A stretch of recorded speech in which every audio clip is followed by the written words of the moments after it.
So Rob, we are recording and I believe we can call the meeting to order. Okay, everyone, we are back from exec session. Public session has started, but we'll just move right on to the business. And we do have a modification of the agenda that we just need to touch base on before we move forward. Yes, I'd like to add a resolution to the personnel reports for the appointment of 2 individuals.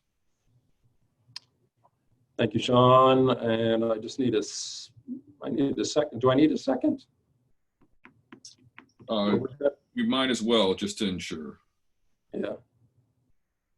I kind of forget what I used to do, Sean. It's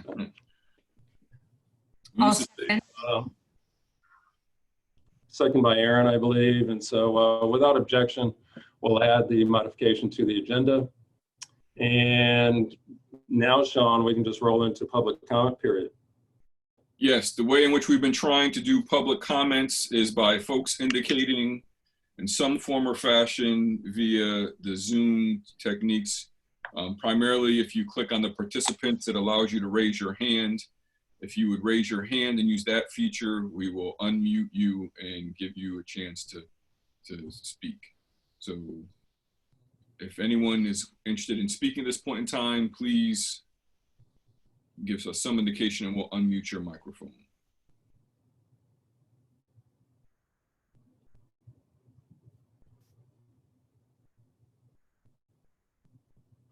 I don't know if anybody else is seeing. I'm not seeing anybody. I'm going to go with your determination. I'd also like to remind the folks who are, there are a couple of folks who have their hands raised. And so I will unmute in the order they are. First is Dan Young. If you have your hand raised, we prefer that you identify yourself as first and last name before you speak. And so as Tricia will remind us, there will be 3 folks, 3 minutes per person to speak. So Dan Young, you will be unmuted right now. All righty. Thank you. Can everybody hear me? We can. Yes.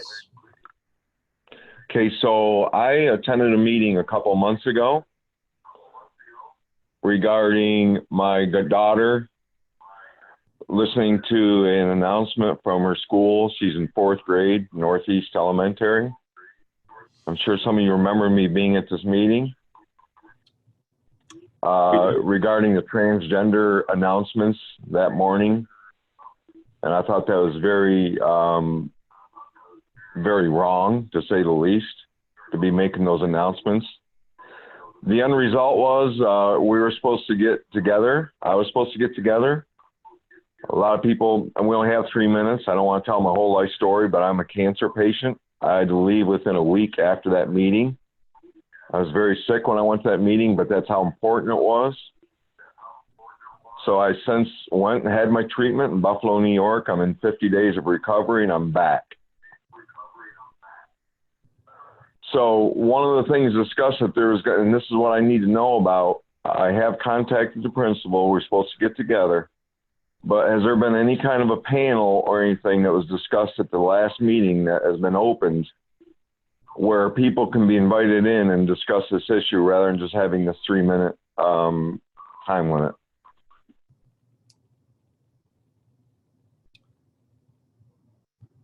Thank you, Dan. The board has an opportunity in the agenda for board responses, and we will give a response at that time. Next up is Steve Manley. Steve, I am unmuting you at this time.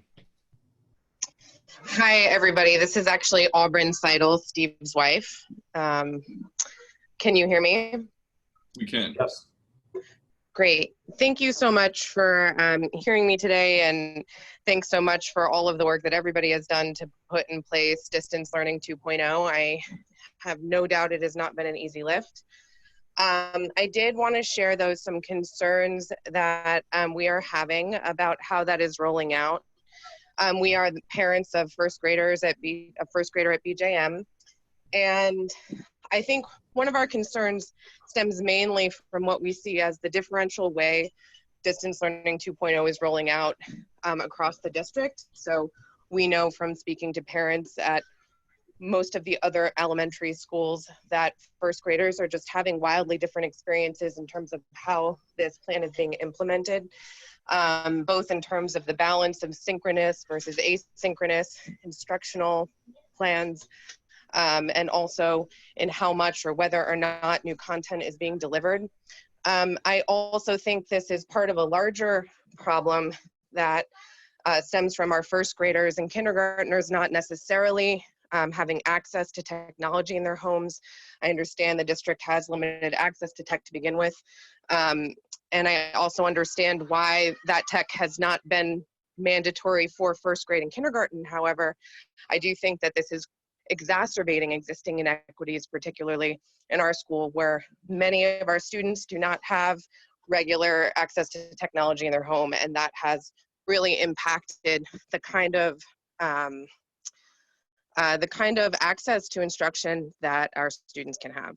So that's my overarching point, and I wanted to share that in part because I am bracing for the fact, I hope it's not true, but certainly think it's possible that we might need to continue distance learning well into the next school year. So I would just urge all of us to think about how we can consider equity in the implementation of Distance Learning 2.0 for all grades moving forward. Thank you. Thank you very much, Auburn. Next is Butch Westlake. Butch, your 3 minutes begin now.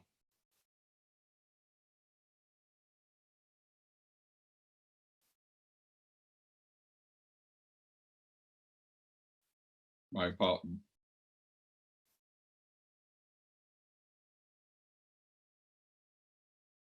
Can you hear me? We can. Hello? Yes. Yes, we can hear you. Hello?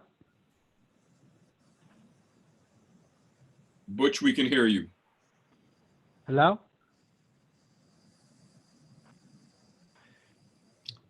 Go ahead, Butch. Technical. Hello? We can hear you, Butch. Okay, can you hear me? Yes. Yes? Okay, I just have, if you can hear me, I'm sorry, I'm having some difficulties. I just have one concern, and I'm just going to be quiet. And the concern is, I heard Dan's comments.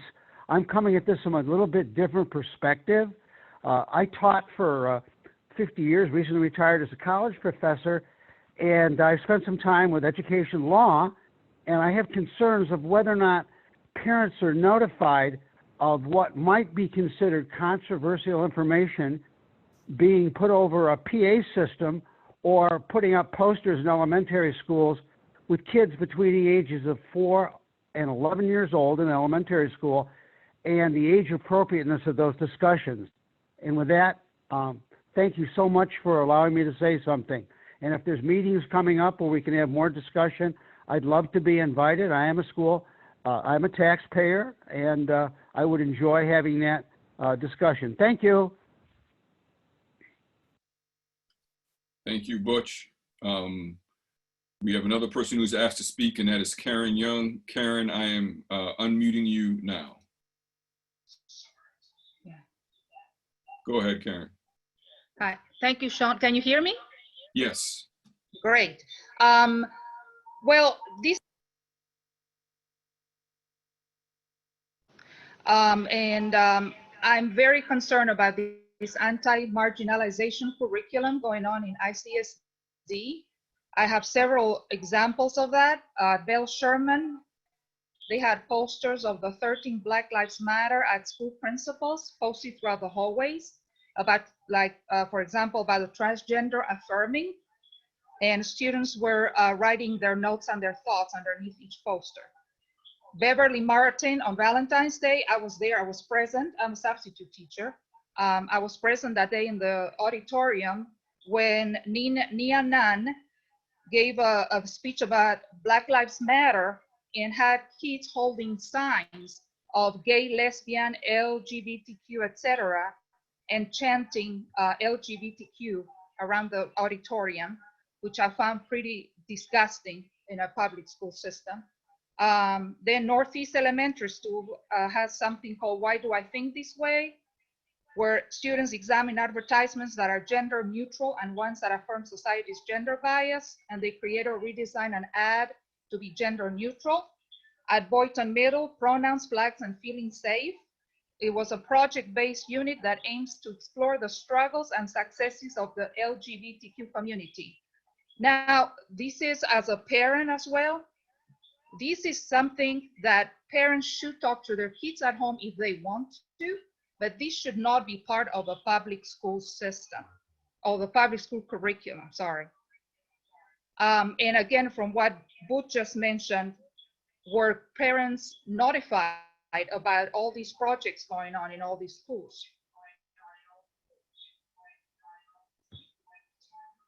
Thank you. Thank you very much, Karin. Thank you. I believe that's it. I see Steve Manley's hand raised again, and I don't know if that is Auburn again, so I'm going to ask that there be a follow-up via email in case that is, and we can continue with the rest of the agenda. Thanks, Sean. Thanks, everyone, for speaking up, and we'll have board responses in a bit. We do have student reps. If we have student reps that wish to speak now is the time. Sean, I'm not sure whether we do or not. We don't. We do have a couple other folks who have raised their hands since we've stopped, and it includes folks that we know. So I'm going to, if it's okay with the will of the board, to continue hearing from folks in the community. Yep. Fantastic. We can, take the student rep portion. Yep. Alice, we're going to unmute you right now. Hi, I'm a student rep. Yes, Alice. Good to hear from you. Okay, so after the closure of school was announced, I and many other students felt pretty mixed emotions. The closing of school is both expected and disheartening. And since there is news about COVID-19 continuing on into the fall, there are some rumors and questions regarding how school will function over the summer, with possibility of summer school and during the fall. Many students, especially seniors, feel negatively about missing out on sports seasons, club seasons, among other things.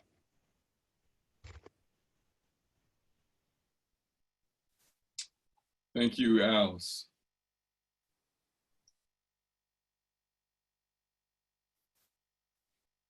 Sala? Hi, I'm a student rep, and I was asked to talk about 2 pros and 2 cons of distant learning. Well, one of the pros to me is how we could work at our own pace, because when we were in class, kids in my class felt like they had to beat each other and finish work before each other. So now we could work at our own pace because we don't know when kids in class finish their work. And another pro to me is now that we work at home, we can have less distractions and get our work done more efficiently. And 2 cons of mine are, one is I miss interacting with my peers. We may have Google and like Zoom meets, but it's not really the same because most of the time not everybody attends them because of their own reasons. And another con is because of distant learning, when I was in class, when I didn't get the lesson problem, my teacher would come to me right away and help me through it. But now because of the coronavirus and we got to do it over the screen, I have to wait till his office hours to ask him.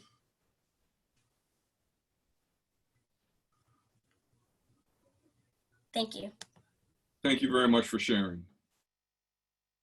So Rob, just to make sure, anybody else that?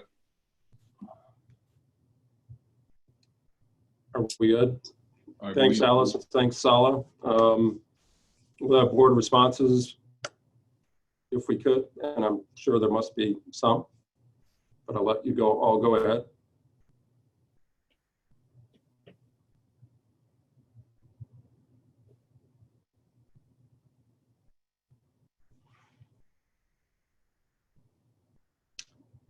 Are we good? Anything from anyone? Hey, Rob, this is Eldred. I just want to add just one comment to, I'm almost sure I have the right name, Dan. It sounds like you're on the mend or maybe in remission. That's good news. And I like your question about whether or not we had formed an official panel. I remember that coming up during the conversation. We made it clear we wanted to get the voices of all parents involved, and I'll make sure to follow up with that, if not tonight, at some future point, so we can get you your answer. Thanks. That's it, Rob. Thanks, E. Anyone else right now? I'll offer respond as well. Dan, wishing you health and recovery.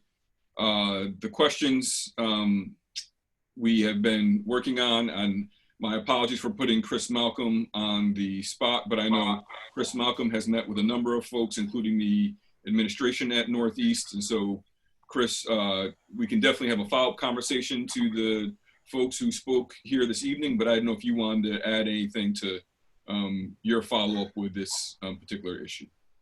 No, thank you. I couldn't unmute for a second there. So, no, Dan, we did reach out and speak to each parent that presented that evening. And as you shared previously, you had to go and deal with some medical issues. We would be more than happy to set up a time to meet with you, probably virtually with the building leader, and have this conversation moving forward. And also to the other folks, I don't want to speak for every single building leader, but I know there was communication out there. And I'm probably going to sound like a broken record. While we disagree with perspectives, I often want to share also language is important, and sharing things as disgusting or inappropriate is sensitive language, and we want to remember we're speaking about children. So Dan, we'd be more than happy to reach out to you. I will definitely reach out to Northeast principal tomorrow, and we'll be in communication with you soon. Thanks, Chris. Anyone else right now?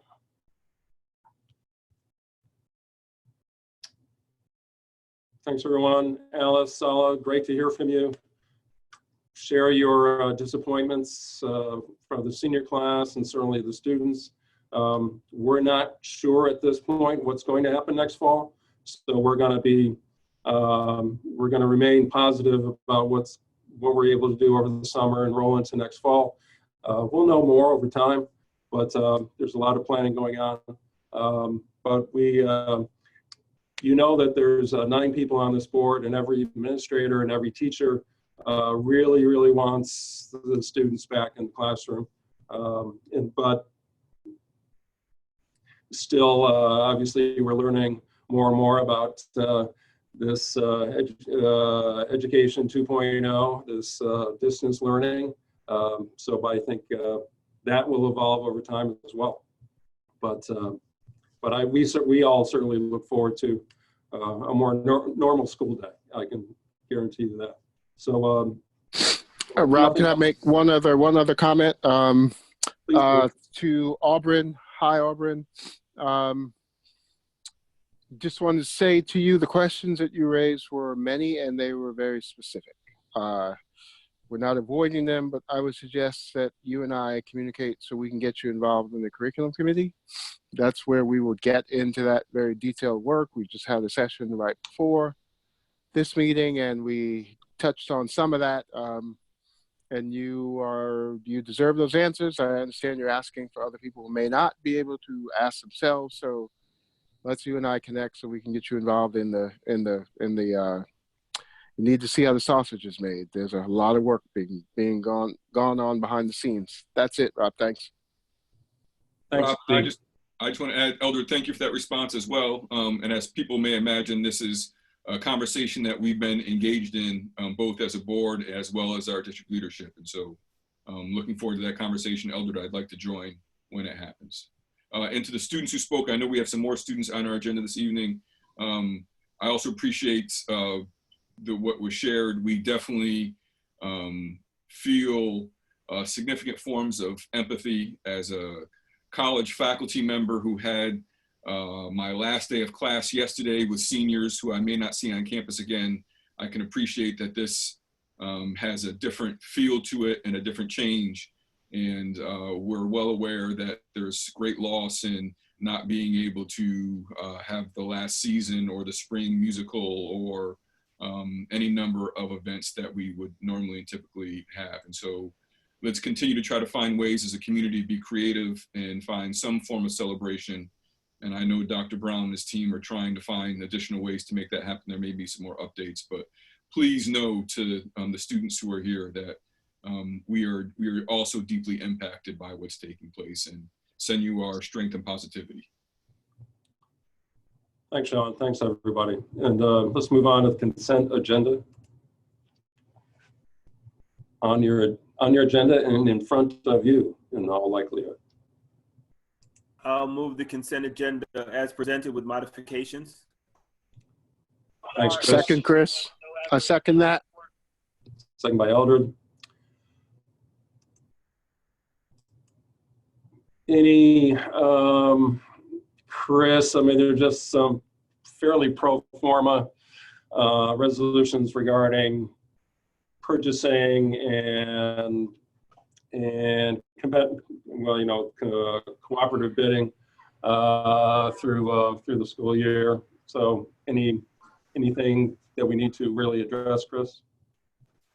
No, there, like you said, there's a few items in there. We've got the Treasury report. We've got the report for the food program expenses. We do have also an interesting one with revenue for American Chemical Society, but also there is, and I have to switch screens, so bear with me, folks. Purchasing for some things through our co-op, but it's pretty much boilerplate items that come up every year. And thanks, Chris. So any questions? If not, we'll just go ahead and vote. And Tricia, if you could call the roll, please. Sure. Rob Ainsley, Yes. Erin Croyle, Yes. Sean Eversley Bradwell, I vote yes. Eldred Harris, I vote yes. Nicole LaFave, I vote yes. Moira Lang, I vote yes. Ann Reichlin, Vote yes. and Patricia Wasilou. I vote yes. Very good. Thanks, Tricia. Thanks, everyone. And Dr. Brown, it is on you. Thank you for the opportunity, Mr. Ainsley, and it's truly an honor and a pleasure to be with the board and others this evening. We have so much fun. A couple of items I wish to share this evening, and beginning with some young people that I've invited to share their perspectives and their experiences about distance learning. And when I call on you, I'm going to ask you all to turn on your camera so we can see those beautiful faces. And we'll start with Salah, who you've already heard from. We won't have her speak again, but I want y'all to see Salah. And in her fashion, you know, she wanted to get in before we started my section. So Salah is here. And we also have Travion Brooks is here. Trey, turn on that video. That button that you know how to, yeah, get it, turn that thing on. Trey is here. Mary is here. DDA is here. And Connor is here. And we're going to ask them to share some of their, again, some of their experiences and perspectives when it comes to distance learning 2.0. And maybe we start with the senior in the group, the graduating senior, MBK ambassador. Trey, share with us some of your thinking this evening, please.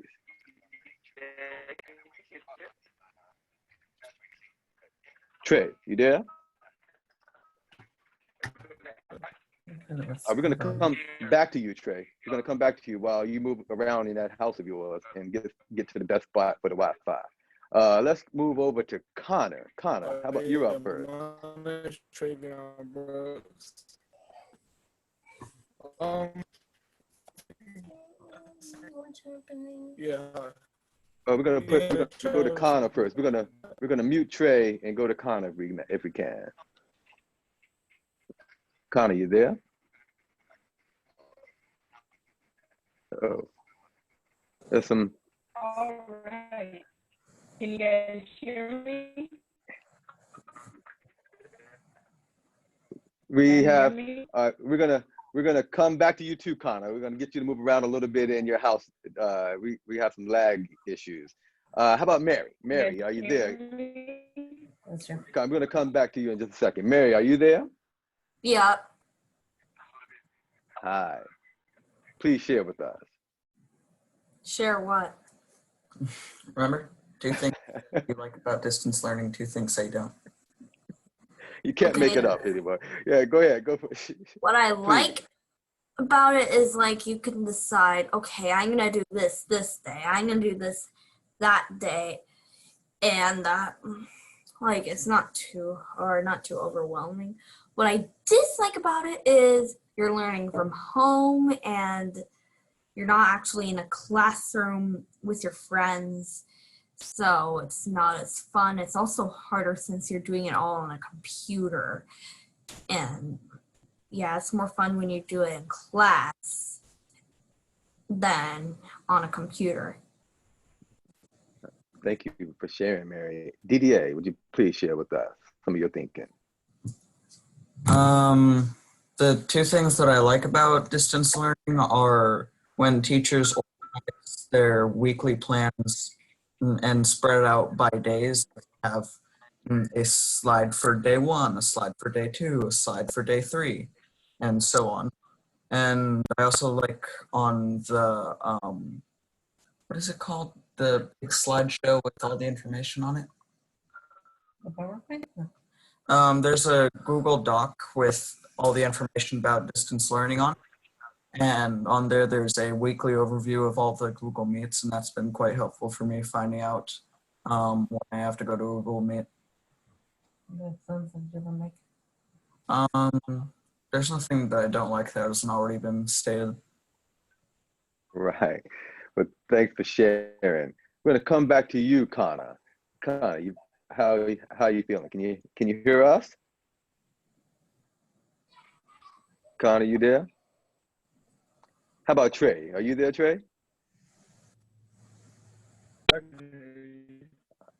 Yeah, you're still a little rocky from. Yeah, can you hear me? You two Yeah, can you hear me? are. Yeah, Connor, let's go to Connor. I think we have a better feed from you, Connor, right now. Go ahead and share, Connor.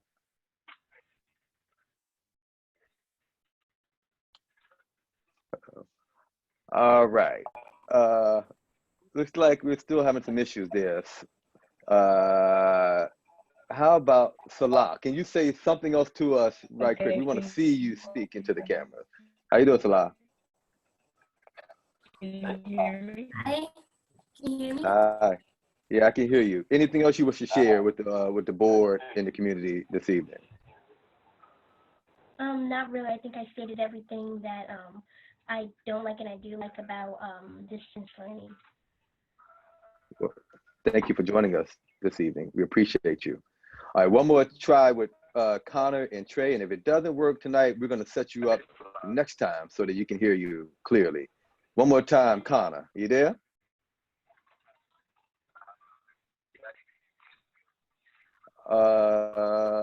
Trey, you there? Can you hear me? Yeah, I can hear me.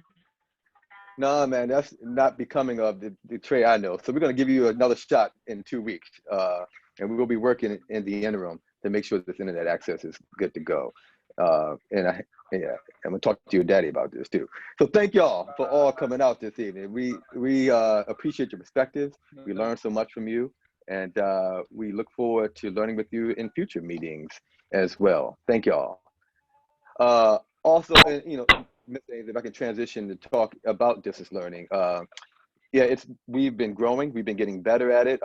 Another plug for our webinar 2.0, our webinar series, where we talk about ICSD Learning 2.0. We had our first session this past Monday. We'll have another session this upcoming Monday at 4 p.m. Last week, we had our educators talk about culturally responsive teaching practices. This week we'll have educators talk about innovations, things they've been trying new in the digital space. It's been well received, and I look forward to learning with folks.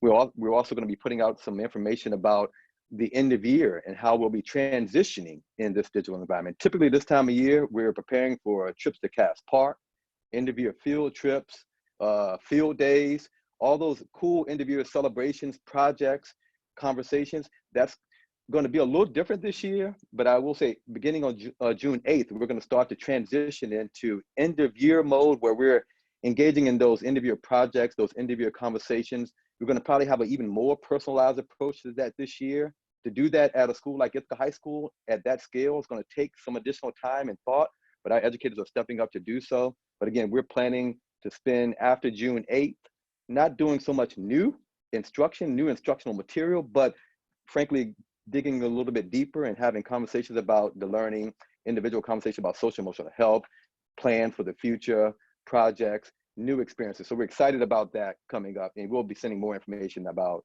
the transition in June 8th.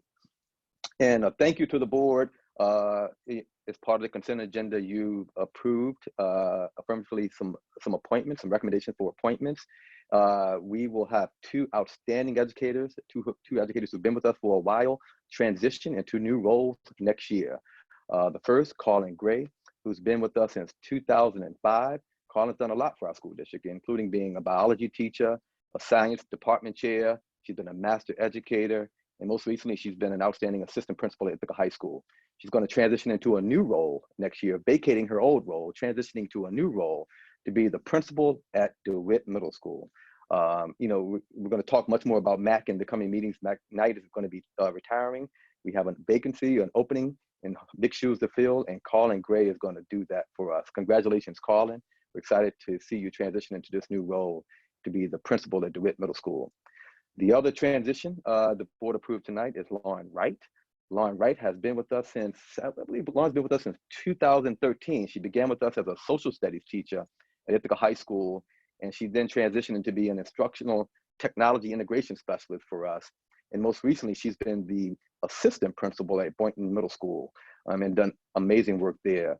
Lauren's going to be transitioning from her AP role into the principal role at Boynton. And we're so excited about her transitioning into that new role as well. So two transitions from APs to principals. These folks are longtime educators in our school district, great community members, and we're excited to learn and grow with them in these roles. And we will be sharing out a press release and some information about those transitions later this evening or in the morning. Thank you again for the opportunity to share tonight, and I look forward to the rest of the meeting. Thank you. Thanks, Dr. Brown. Outstanding. Lauren and Carlin are outstanding. That's great news for the district, great news for Boynton and DeWitt. And Dr. Brown, I think we've gotten a little example of some of the problems with distance learning and challenges with technology, et cetera, just trying to connect and really just trying to connect with each other, and how do we do that? So how best to do that. But thanks, Dr. Brown. I appreciate that. And we're gonna go right into school district business. And Amanda, I'm sure you're probably gonna be up. We're gonna talk about budget, and voting, and elections timeline, which have been totally changed. Yes, so since we met last Tuesday at a finance committee meeting, we've already established some structured dates, and Tricia's going to present for us, which is fantastic, the updated timeline. So this will look familiar to you because it was what we shared, at least the basics of it, on last Tuesday night.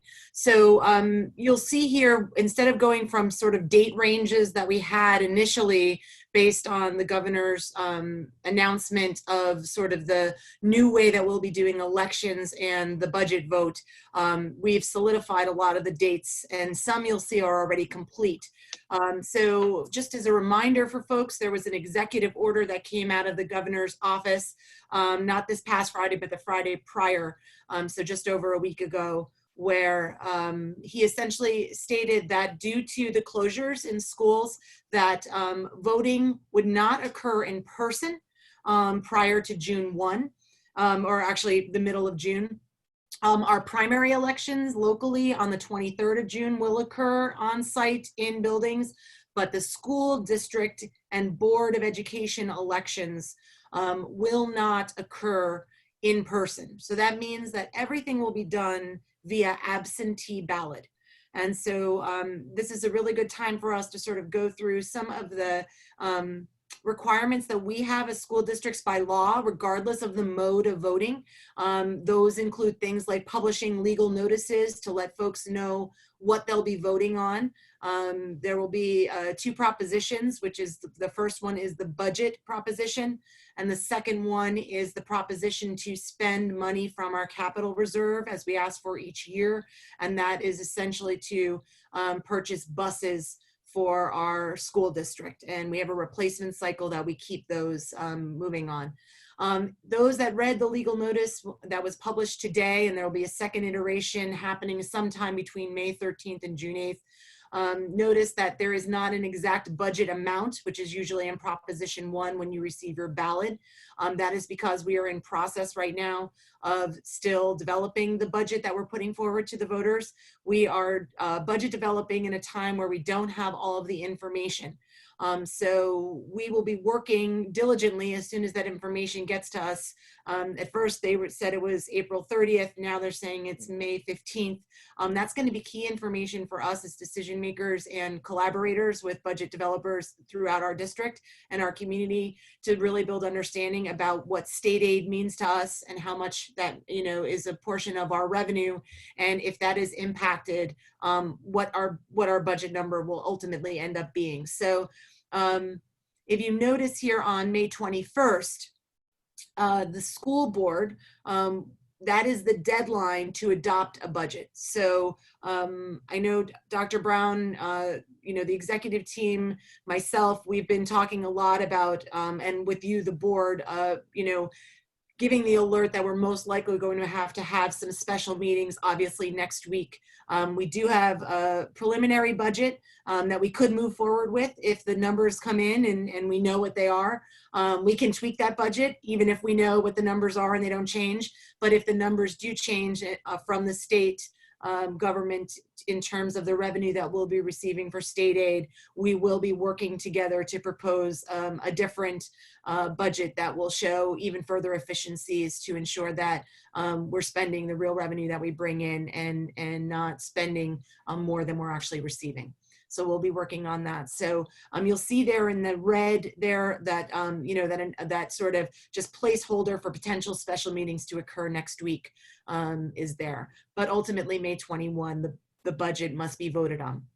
Once that number is developed through, you know, the conversation and analysis of what we have in terms of revenue and then the expenditures to try to preserve our, you know, the school as we know it, taking into factors of what does fall and, you know, next year school year look like. Those are still a lot of unknowns and preparing for those.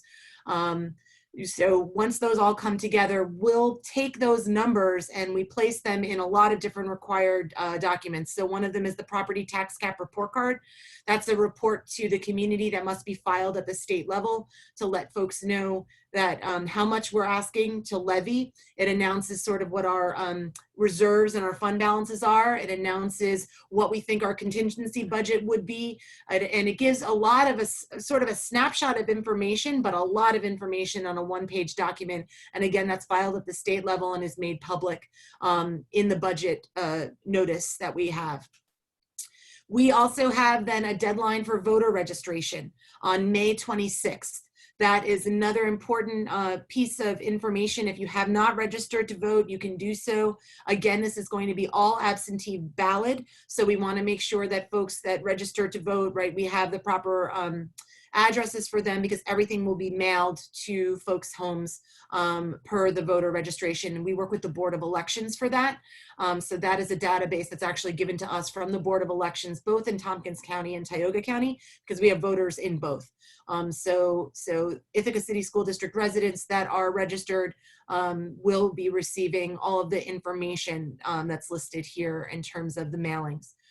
If you'll see on that same date, that is our deadline to post budget presentation documents. So again, we'll have a budget number. We know about the capital reserve utilization. We'll be pulling together a budget presentation document that is it's actually the larger document of the two budget documents that we produce. It includes things like the school district report card, the property tax report card, a budget notice.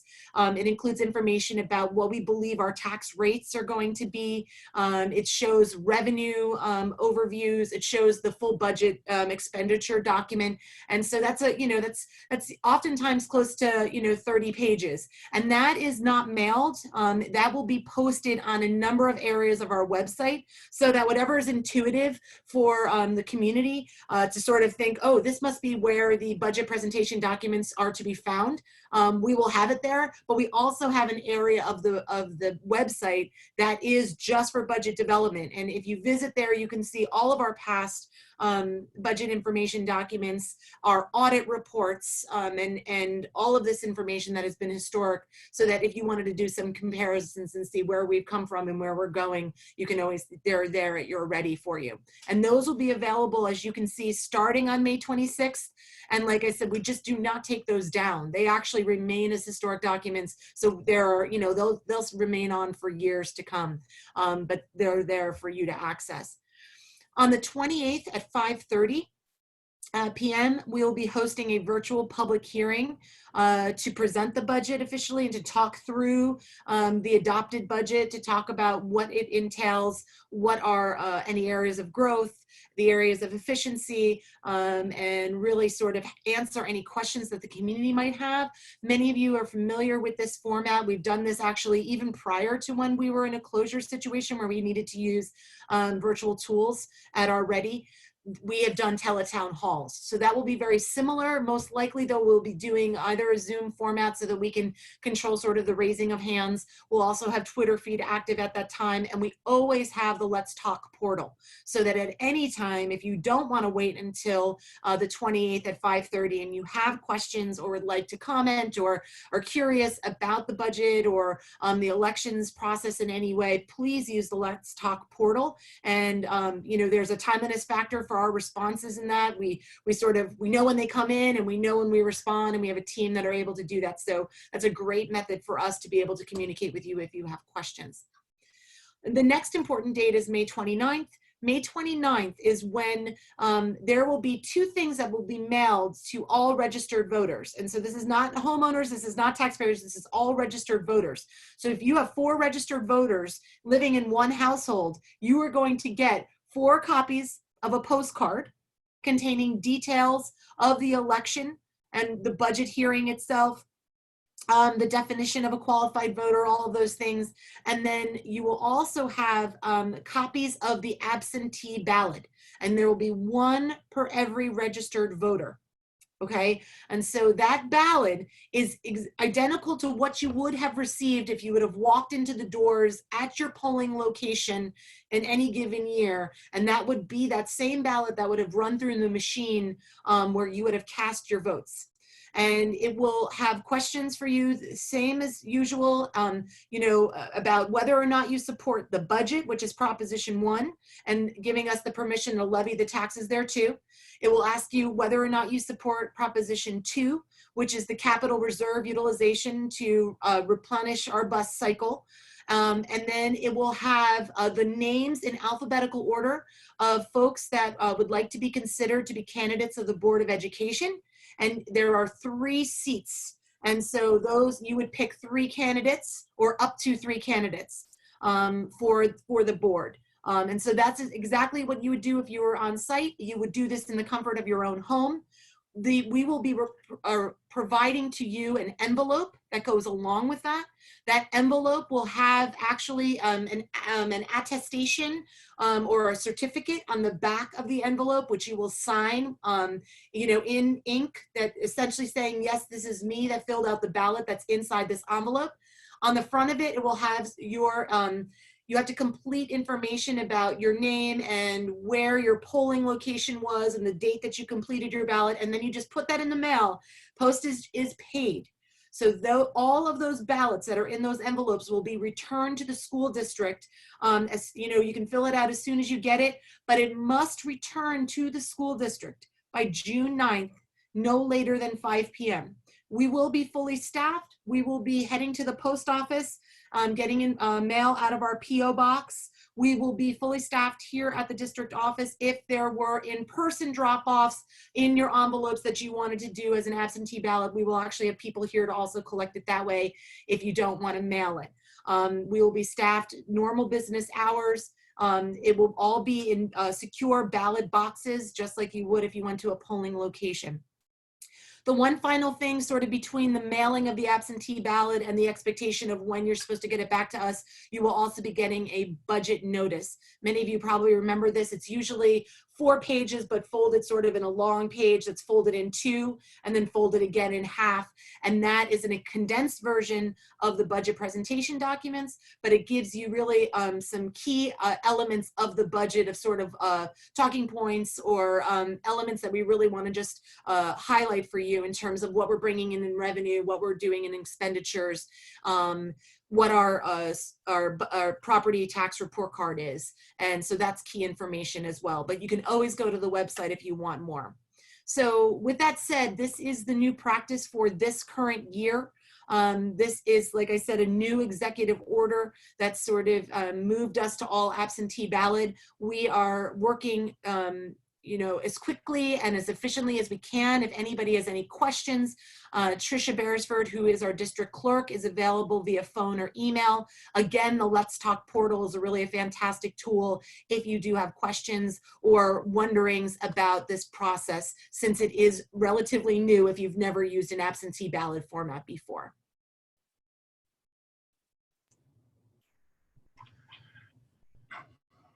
Well, Amanda, only Albany could have thought this up. This is a very interesting way to conduct not only the budget vote, but certainly the elections for the Board of Education. This is highly unusual. It's a marathon at a sprinter's pace, Rob. Yep, there you go. But certainly if I'm, as you said, and should be reiterated, if I have a concern that my mail is going to be delayed and I'm unsure of that and I forgot to do it, forgot to vote, I can bring my ballot down with my 3 favorite incumbent board members' names marked off and vote essentially at the board building. Yes. Correct. So we will have staff. Again, we're going to be really cognizant of social distancing and the fact that our buildings are we're trying to limit the public access. So what essentially we're going to be doing here at 400 Lake Street is when you come in the front door where the registrar is or the administrative offices or where the board meetings are conducted, that building there, the district office, essentially we will be setting up a desk in the front area there where we will have a person that will be collecting the ballot, writing in, we keep track of who drops off that ballot, that will go in a secure ballot box, and then that will be counted by election officials in our polling site on campus. And our polling site, there is no such thing as walking in that day and casting your vote. You can either put your ballot in the mail or you can walk into the building and deliver it prior to 5 p.m. on June 9th. Right. And it should be noted that it is not, it's not when your ballot is postmarked, it has to be received. And if it comes in on Wednesday morning or the Wednesday, that will not be counted, correct? That is correct. That is correct. That is the law. And unfortunately, we have there are certain things that we have abilities to sort of, author. There are other things that we don't. And so paying taxes and the way elections are done and the voting, those are not ours. That is at a state level that is mandated to us, and we must follow those rules. And if certainly others can weigh in, but Amanda, we do need to set a date to adopt the budget, and that will be next week, I would think, correct? That is correct. And Dr. Brown, I don't know if you want to join me here in thinking through maybe some options around meetings, potential meetings for next week. I know that we had discussed having a time where we could really talk through and get an overview. And then Dr. Brown could do more of an official presentation that could lead potentially to adoption after a conversation. We want to make sure we give enough time. Yeah, we would enjoy an opportunity to be in front of you at least twice next week. Maybe if we look at Wednesday and Thursday as placeholders for a conversation. At some point, we hope to present to you a finalized budget, give you some time to think through that, and then come back maybe a second night and hopefully make some adjustments and/or a vote. So 2 nights next week, potentially Wednesday and Thursday are options. But again, we'll be wherever you tell us to be when you tell us to be there. But we would love to have 2 opportunities to be in front of you on the books.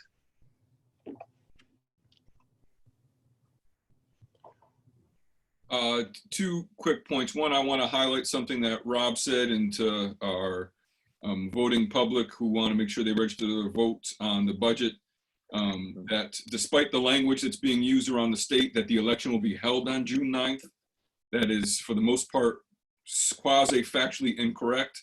That again, that your ballot has to be received by 5 p.m. on June 9th. And so if you're mailing it, you definitely need to leave a couple of days advance to make sure that it is received to us by that point in time. And if you're hand delivering it, and I would assume, Amanda, that we're taking some safety precautions and some social distancing precautions for people who want to hand deliver it to the school board building or to the Board of Education building. But I think that, you know, when you hear the talk around the state and what people are saying, they're saying the election's on June 9th, that may be a little confusing for folks as we proceed that way. Dr. Brown, in terms of meeting 2 days next week, I believe we have committee meetings scheduled, or some committee meetings scheduled for next Tuesday. And so I may recommend if we can try to find a way, and I am unsure which committees. I know I heard HR will be meeting on Tuesday, and I don't know what the other committee, if there is another committee meeting next Tuesday. Isn't it policy, Sean? Moira, thank you very much. It probably is policy. I think we did have that conversation. And so there may be a way in which to, I don't know how long you anticipate the meeting on Wednesday being, but I know for many of us to have meetings on Tuesday, Wednesday, and Thursday may not be able to negotiate between our family and our work and everything else we have going on.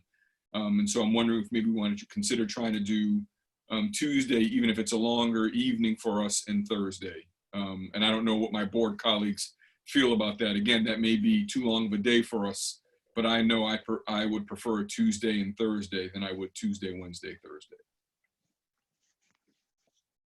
I agree, Sean.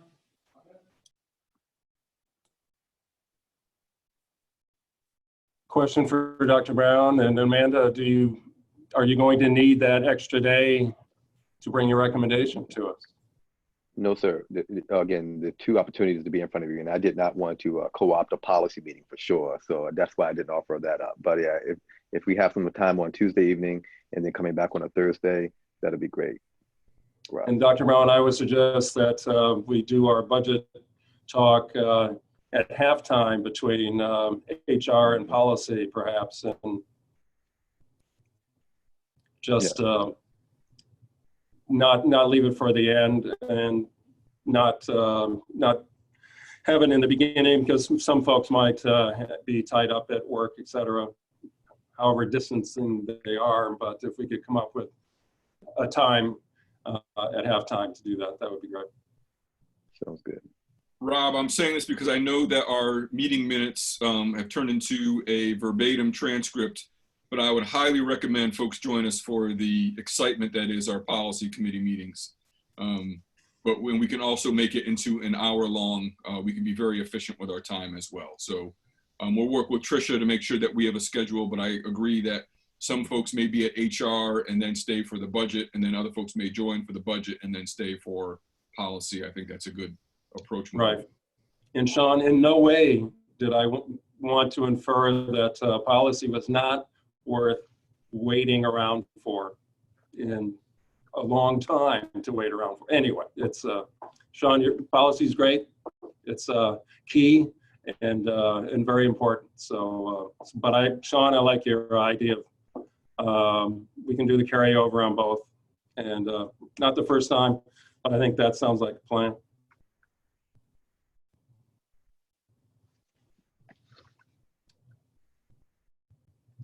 And Amanda, what else? That's it for me for this evening. Thank you. And we'll look at numbers next week.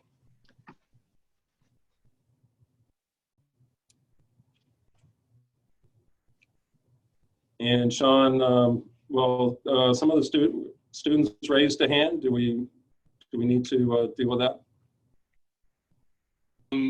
Under normal protocols, we do not interject in the following of the agenda, so it's up to the wants and wishes of the board. We always like to hear from students if they had something to add or had a question. Glad to address it. This is all about them eventually, right?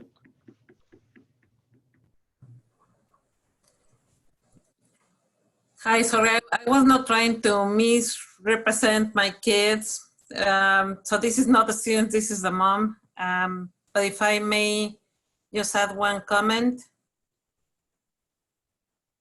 Sure, go ahead. Quickly. Okay, it's about the comments earlier on about the Black Lives Matter and trans and so on. I was just gonna say that I believe that if we believe that the LGBTQ community, members of the LGBTQ community are full members of our community and are allowed to exist within our community with the respect that they deserve, or do we consider that this is adult material and has no place in school and cannot be spoken about and discussed by students?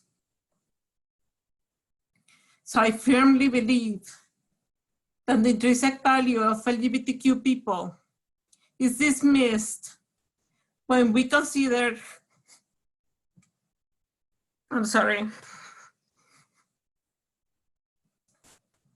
when we consider their existence an adult topic that parents have to speak to their children about.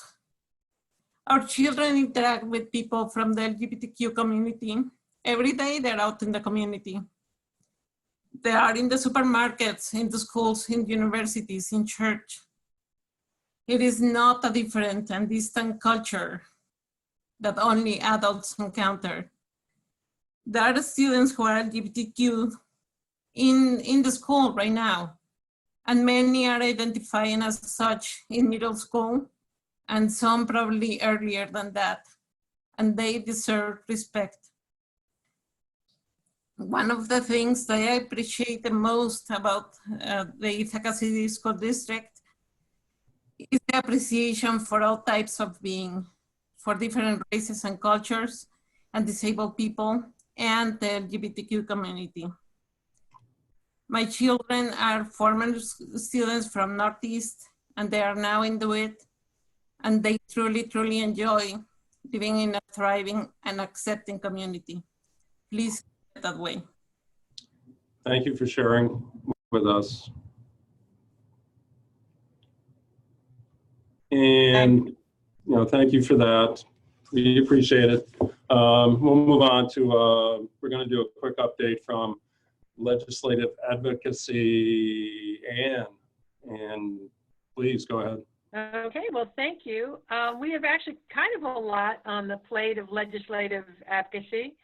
So I'm just going to give a very brief kind of rundown, and then we can come back to the things to discuss more. One thing we've been talking about is process, how best to determine which issues the board would like to take on as advocacy issues. We discussed them in committee, but ultimately when we take them out and write letters, they become representations of the board. So we'd like to kind of think about what that process should look like, what would be the best practice for that. Another thing that we just want to update you on is the letters that we voted on last time did go out to Senator Schumer, Senator Gillibrand, and Representative Reed.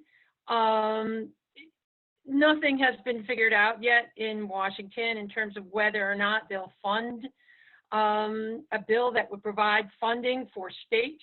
That funding would be really, really helpful for us right about now, because without that funding, then we are not getting money that comes down to the, it impacts our school aid.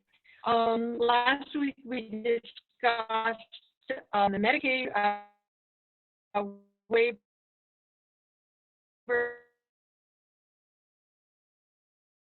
that we would like to or add in more detail in a sec.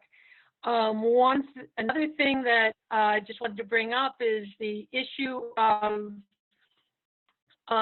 the changes, the executive order defining how we vote, which is a voting received by date of ballot as opposed to postmark, and get some direction if you want us to advocate to, is there any possibility that could change? Is that worth our time to try to make that happen? I think it would be a lot more fair if it was a postmark date. And then the last thing that the legislative advocacy is beginning discussions on, and we'll discuss it more at another time, are changes that Carrie Burke proposed to us prior to the pandemic, and which we'd like to take up again, but has to do with a system by which they have to register whether or not students have had already inefficient.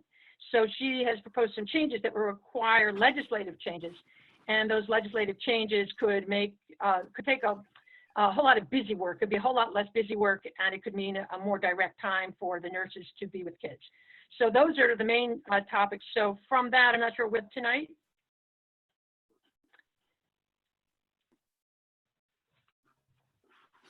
I don't know, do you have any questions on any of those?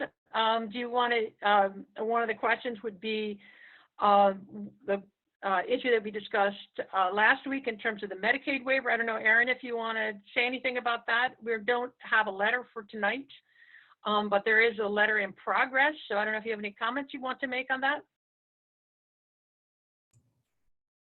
I mean, we did address it at the last meeting. I mean, if folks would like me to explain it again, I'm happy to. Just let me know. Sean, did you want to just touch on the process? I mean, that was one of the items Ann mentioned. Yeah, maybe we can do a couple of items. One, in terms of process, Erin, it would probably be helpful to just give a quick rundown of the letter that's in the works that we'll be putting on the agenda for next week, and the issue that the Legislative Advocacy Committee is advocating for, and then we'll get to the process if that's okay. Absolutely.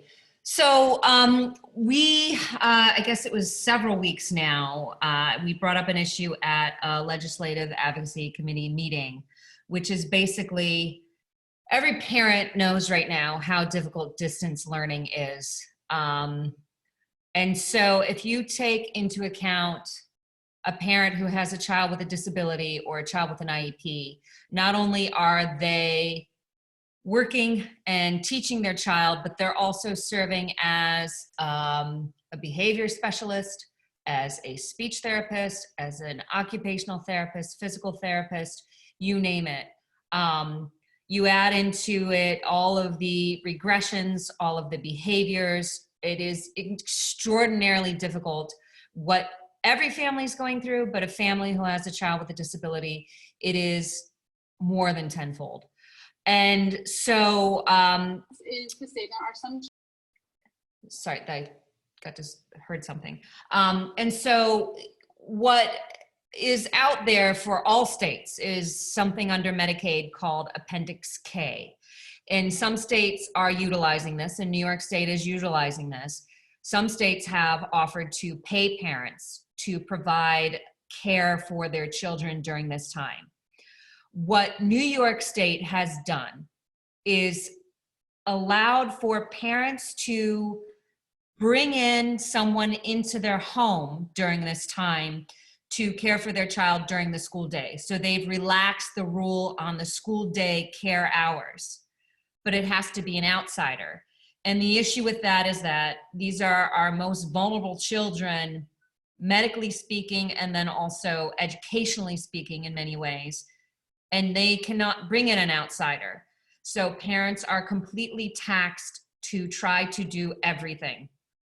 And so this letter is meant to send to legislators and our governor to say, listen, under Appendix K, can we do what some other states are doing, which is to pay these parents so they can either take time off work or do whatever they need to do to provide the care and the learning that their children need.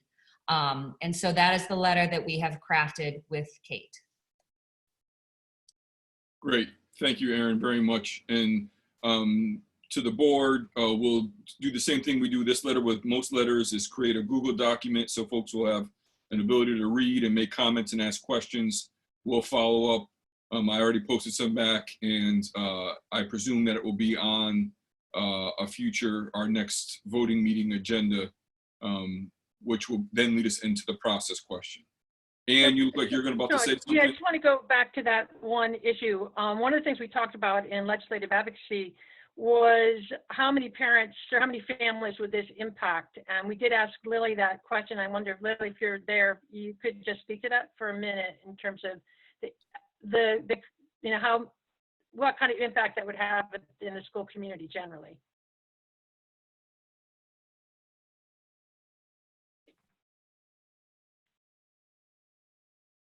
Hi, Anne. So in terms of precise numbers, we're still trying to nail that down. I think the impact could still be great despite large numbers, or in spite of large numbers at this time. Okay, thanks. Great, so we'll follow up with that as well. Again, folks should read through it. It does lead us into a couple of process questions about our advocacy as a school district, and maybe this is something we can discuss at policy as well that we haven't had time to really engage, though we probably should have. One, Anne has recommended maybe we consider a policy for any letter we send. It came up with the last letter as well.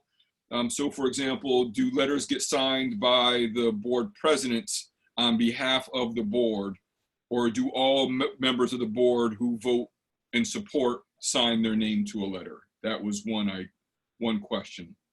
Another question that arose was should there be some sort of formal process, similar again to policy, in which there are 2 readings before official adoption, that may become difficult given some of the time sensitive issues that we're discussing, similar to what Erin is stating on this issue. It is time sensitive. So, but should there be that it has to be voted out of the Legislative Advocacy Committee before it's placed on a board agenda for board review? That's another question. And I thought we had another possible example of process, but it's leaving me at the moment. Well, I do, yeah, it was more a question of what is the best practice in terms of both prioritizing which issues we want to advocate for, but also does that represent the board, you know, because you don't want the committee, the Legislative Advocacy Committee, which is only 3 people, deciding an issue and then going out on their own, right? So it's much stronger, both if the board has just is behind that issue, but also it's more accurate. So I guess I just think it would be a good idea to kind of to articulate what that process should be, keeping in mind that sometimes things come up very quickly. And so it may not, the kind of time frame with policy is like from, you know, there's a much bigger time frame, and sometimes you might want to work faster than that. So some caveat that would allow that that exception to take place, you know, some other process. So that's just my thinking on that. So any quick reactions, thoughts from our board colleagues? With the one caveat is that I'll do some additional research as well and see what other school districts have put in place. Thanks, Sean. But to Ann's point, it's which issue, which where do we trying to throw our weight around? Do we have any way to move the governor or the legislature, or is it the typical school boards association is promoting this, and so okay, we'll weigh in, or obviously we have more. Well, we'll probably have different initiatives than a lot of other school districts that we wish to support. So, we're going to probably do some of our own, obviously. So, and right, and Sean, as long as we have a process, and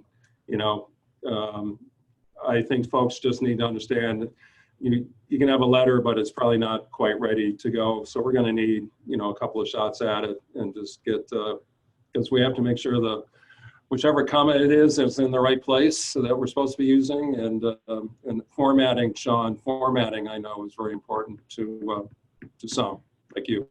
But, so we're good. Thanks, Ann. Thanks, Aaron, and for the work of the Legislative Advocacy Group, which I can never say, Ann. But we got appointment of clerks pro tem as needed,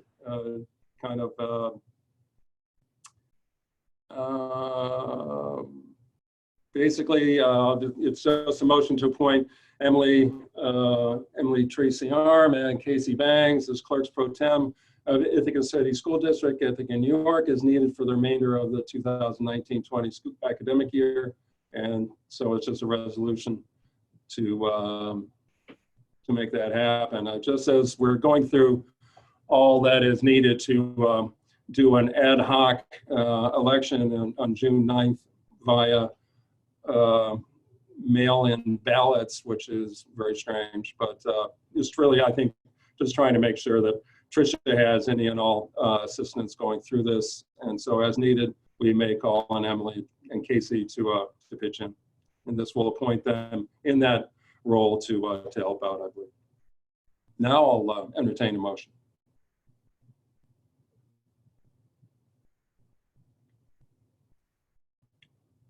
With any questions, but I need a motion.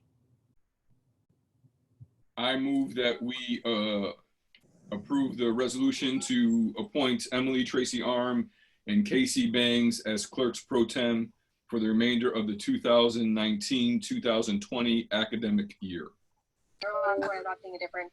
Second, Sean. There you go. Thanks, Eldred. And Tricia, if you could go and call the roll. Sure.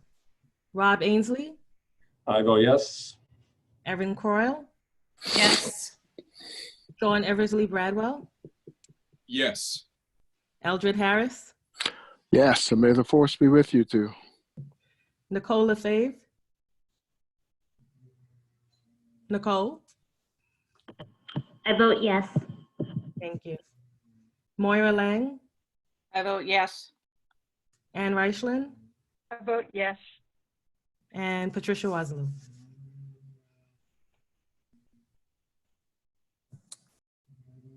Yes.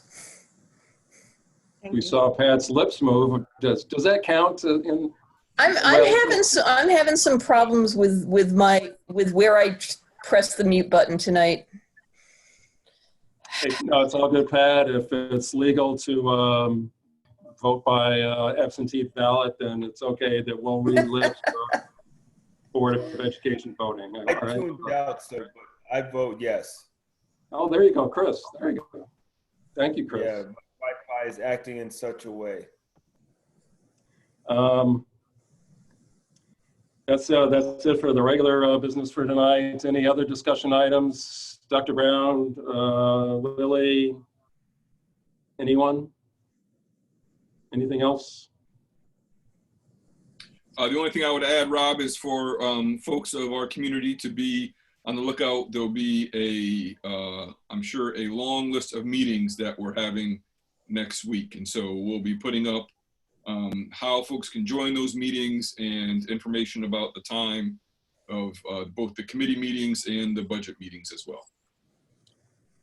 Exactly, Sean, and Amanda went through it. There's going to be a push from the district the rest of this month. It is the 12th, and there is going to be a lot of information that has to come out to the public, to the community, to our our special community that has supported this district in all that we do and all the great work that everyone does. So you're going to have an opportunity to take a look at that, and we're going to try to figure out how we can continue to do that next year and in the future. But anything else for the good of the group? It's we'll let everybody go home and do other things, or go to the other room in your home and do other things. But for some of us, we're going to hop out of our offices and go on home. So thanks, everybody. Have a good night, good folks. Good night, everyone. Good night, everyone. Thank you for joining us. Bye. Bye. Goodbye to my husband who signed in a while ago. I never have that problem, Pat. Judy never signs.